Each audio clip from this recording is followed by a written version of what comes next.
কাউকে ছাড় দিয়ে কথা বলা হবে না। যারা চাত্তাবার্তা করেন এই পেশা ছেড়ে দেন, এটা কোনো পেশা না, এটা ভিক্ষার চেয়ে নিকৃষ্ট। ভিক্ষা হালাল, ছাদা হারাম।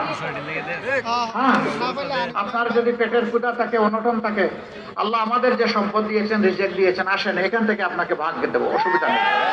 তারপরে ওই ওই ওই কাজটা ছেড়ে দেন, মানুষকে কষ্ট দেবেন না। সরকারি কর্মকর্তা কর্মচারী যারা আছেন, এই দেশের বেতন কাঠামো তাদের বেশিরভাগ লোককে অপরাধ করতে, দুর্নীতি করতে বাধ্য করে। আমার সামনে এখানে পুলিশ, বিজিবি, রেবেল লোকেরা আছেন।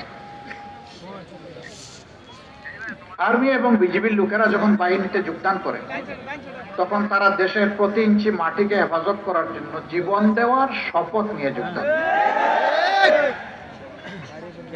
দেশে কিংবা বিশ্বে দ্বিতীয় কোনো সার্ভিস নাই যেখানে জীবন দেওয়া